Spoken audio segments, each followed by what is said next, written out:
भैरवपुर गांव छोटा था, मगर उसकी सुबह बड़ी सच्ची थी। इसी गांव में रवि अपनी माँ के साथ रहता था। कम साधन पर साफ नियत और हर दिन मेहनत से कमाने का भरोसा। जरा ध्यान से रखना रवि, टमाटर नीचे मत दबाना, नहीं तो बाजार पहुँचते पहुँचते आधे पिचक जाएंगे। और हाँ, लौटते वक्त तेल और नमक लेना मत भूलना। अरे माँ, मैं बच्चा नहीं रहा, सब याद है। तेल, नमक और अगर दाम अच्छे मिले तो तेरे लिए गुड़ भी ले आऊंगा। मेरे लिए गुड़ बाद में, पहले अपने लिए थोड़ा संभलना सीख। हर रोज बस भागते ही रहते हो, जैसे दुनिया का सारा बोझ तुम्हारे कंधे पर हो। बोझ नहीं है माँ, जिम्मेदारी है। और जिम्मेदारी से डरेंगे तो पेट कैसे भरेगा। मेहनत करूंगा, ईमानदारी रखूंगा तो रास्ता खुद बन जाएगा। रवि की यही आदत थी। उसे लगता था कि सीधी नियत और कड़ी मेहनत से हर मुश्किल छोटी पड़ जाती है। शायद इसी भरोसे ने उसे मजबूत बनाया था, और थोड़ा जिद्दी भी। आज जाने क्यों मन घबरा रहा है, हवा भी कुछ अजीब है। जल्दी लौट आना बेटा, देर मत करना। मन तो तेरा हर दूसरे दिन घबराता है माँ। मैं बस बाजार जा रहा हूँ, जंगल पार नहीं कर रहा। मजाक मत करो, मौसम का मिजाज बदलते देर नहीं लगती। सुबह साफ हो तो क्या, दोपहर तक कौन जाने क्या हो जाए। ठीक है, जल्दी लौटूंगा। और देखना, आज सारा माल बिक गया तो शाम को चूल्हे पर खिचड़ी नहीं, मीठा बनेगा। बस पहले सुरक्षित लौटाओ, मीठा मैं रोज बना दूंगी।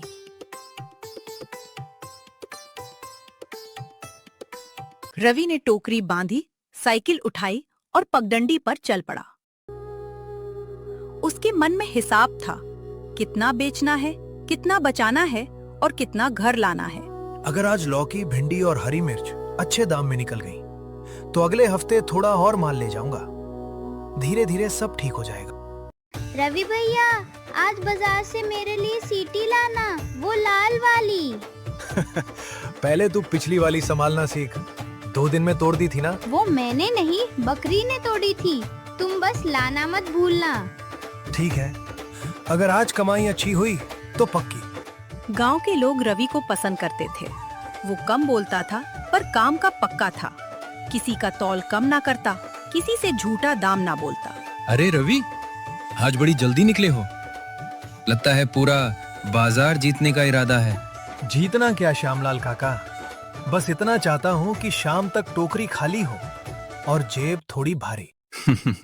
इच्छा ठीक है, पर आज आसमान कुछ और ही कह रहा है। सुबह से कौवे नीचे नीचे उड़ रहे हैं। ये निशानी अच्छी नहीं लगती। कौवे उड़े या बादल घूमे, काका बाजार तो लगना ही है। घर बैठकर तो पैसे नहीं आएंगे। पैसे फिर भी आ जाएंगे बेटा, मगर मौसम बिगड़ गया तो रास्ता हाथ से निकल जाता है। ध्यान रखना। आप चिंता मत करो, मैं संभाल लूंगा। दोपहर चढ़ने से पहले ही रोशनी फीकी पड़ने लगी, जैसे किसी ने सूरज पर गीली राख मल दी हो। खेतों के ऊपर एक अजीब सी चुप्पी उतर आई। ये बादल साधारण नहीं है। हवा की चाल देखो, सीधी नहीं उल्टी घूम रही है। तेज बरसात आएगी। हाँ, बहुत तेज। और मिट्टी की गंध भी अभी से उठ रही है।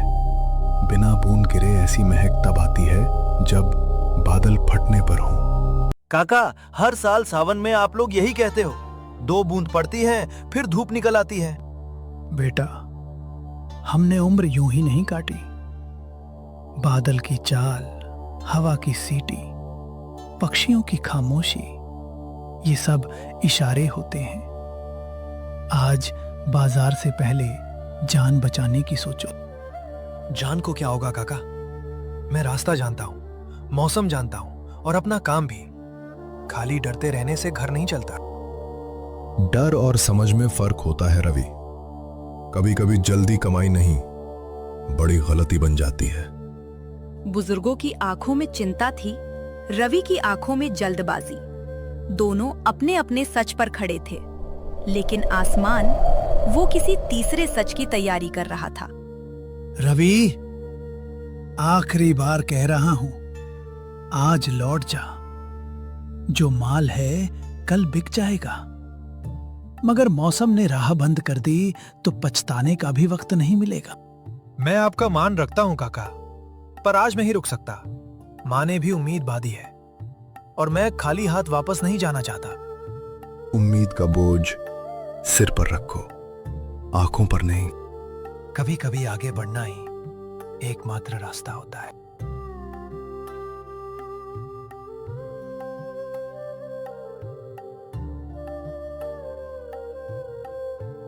रवि ने पैडल पर जोर दिया।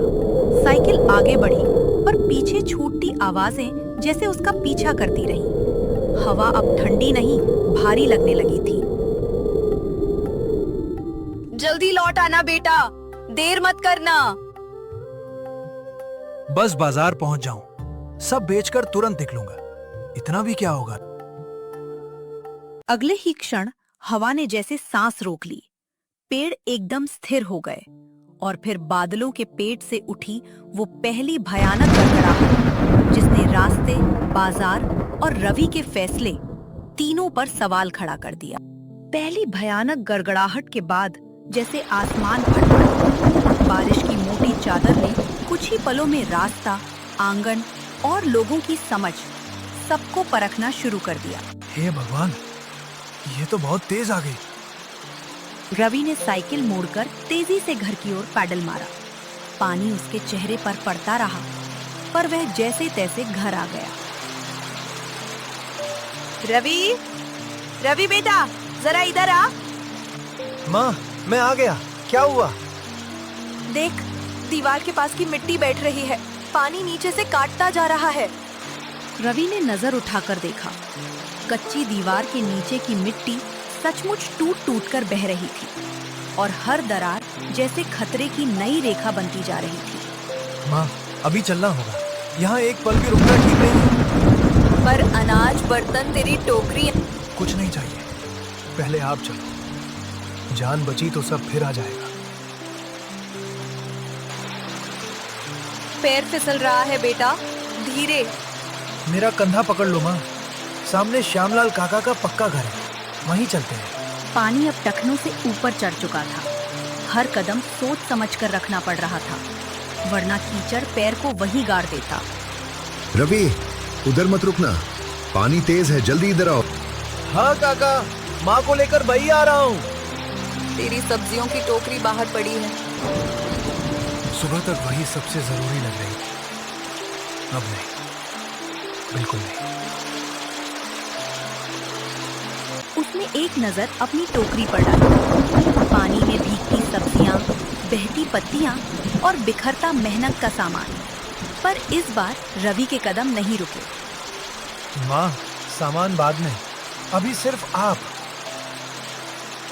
आज तू सच में बड़ा हो गया रवि। नहीं माँ, बस देर से समझ आया कि चीजें नहीं, लोग बचाने होते हैं। किसी भी सीख की असली कीमत वही जानता है जिसे समझ अचानक नहीं, चोट की तरह लगती है। रवि के भीतर कुछ उसी पल बदल रहा था। बेटा जल्दी अंदर आओ, पानी बहुत तेज है। चलो माँ, अंदर चलो। देख रवि, कहा था ना बहुत तेज बारिश होगी। हाँ काका, मैं गलत था। सीख, हमें बड़ों की बात माननी चाहिए और उन बातों का आदर करना चाहिए।